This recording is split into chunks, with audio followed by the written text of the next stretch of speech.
생극 합충 중 극을 보겠습니다. 극의 의미입니다.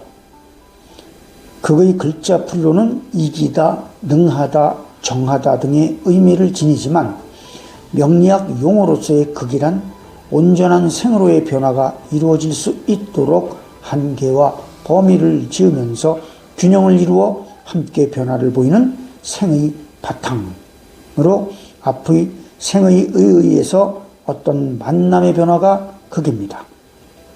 따라서 생은 극의 범위 내에서만 변화를 보이고 변화를 주도하며 극은 생이 변화를 보이는 그대로 균형을 이루면서 바탕을 이루고 수동적으로 함께 변화를 보이지만 변화를 주도하지는 않습니다.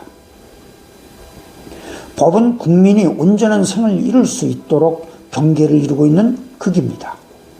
법이 존재함으로 안정과 질서가 있고 평화가 있어 사람들은 온전한 생을 이룰 수 있지만 균형을 유지하고자 변화를 주도하는 것은 국민이지 법이 아닙니다.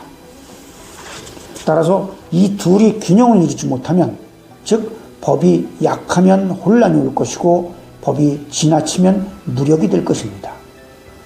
엄마가 아기를 낳는 것은 생이지만 엄마가 아기를 낳을 수 있도록 한계를 짓는 것은 아빠죠.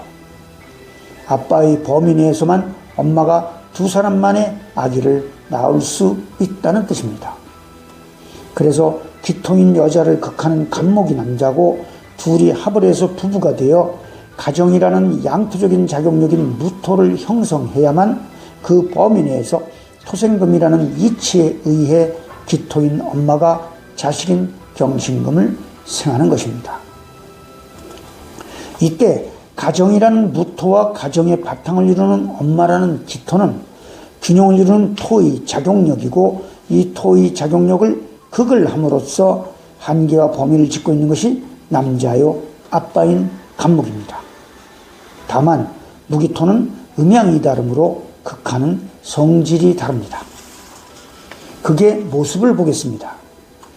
극이란 생의 지나침을 막아 온전한 생으로 이끌어 중화의 대열에 합류시키는 바탕이라는 의미가 있습니다. 극 또한 생과 더불어 자연히 변화를 보이면서 흐르는 순리로서 생과 균형을 이루면서 존재하는 음양의 이치입니다. 따라서 생이 없으면 극도 없고 극이 없으면 생도 없습니다. 이를 오행변화의 모습으로 설명하고자 한 것이 목극토, 토극수, 수극화, 화극금, 금극목입니다. 갑을목극, 무기토, 무기토극, 임계수, 임계수극, 병정화, 병정화극, 경신금, 경신금극, 갑을목 등입니다. 자연스럽게 목이 극하는 것은 토 등으로 이해할 수 있지만 극의 의미는 경계를 이루다, 한계를 짓다, 억제하다, 바탕을 이루다 등이므로 토의 한계를 짓는 것은 목, 화를 억제하는 것은 수 등으로 이해할 수도 있습니다. 진흙에 장인의 혼을 담으면 청자, 백자가 되고 커다란 얼음덩어리 역시 장인의 손길이 닿으면 아름다운 학이 되고 용이 됩니다. 여기서 장인의 손길이 극으로서의 만남의 변화입니다.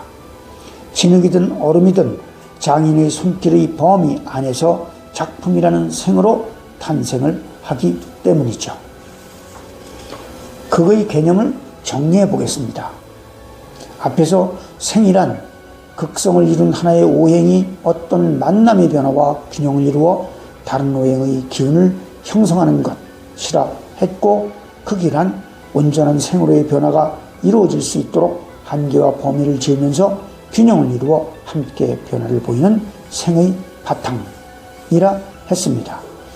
명리는 음양의 균형으로 출발하는 것이고 균형을 이루는 음양은 이미 오행이며 생극은 오행을 전제로 존재하는 이론이므로 생은 양, 극은 음입니다.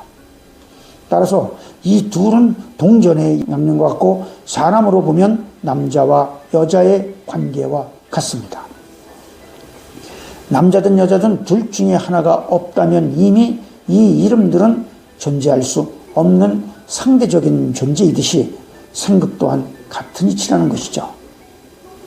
여자가 아무리 아기를 잘 낳을 수 있어도 남자라는 한계가 없이는 가질 수 없고, 나아가 아무리 훌륭한 인물이 되고 싶어도 그래야 할 명분이 없다면 불가한 것이며, 강물을 아무리 흐르게 하고 싶어도 양쪽에 둑이 없다면 흐를 수 없는 것과 같이 극일한 생을 존재하게 하는 바탕이라는 것입니다.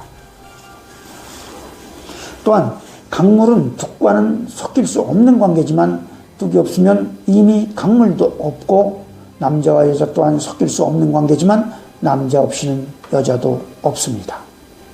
물론 강둑이 너무 좁거나 넓어도 제 역할을 하지 못하는 바와 같이 이 둘은 균형이 있어야 하고, 남자와 여자의 관계도 마찬가지죠.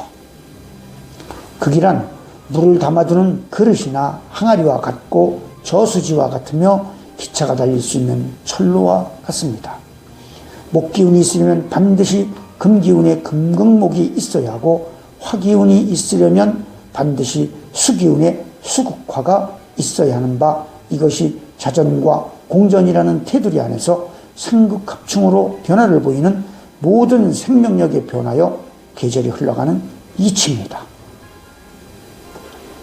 그걸 억누르다 억제하다는 식으로만 이해하면 물론 틀린 말은 아닙니다만, 생극 또한 음양은 균형을 전제로 존재하며 음을 바탕으로 생이 변화를 주도한다는 기본적인 음양의 이치와 같은 이치라는 것을 간과할 수도 있다는 것입니다.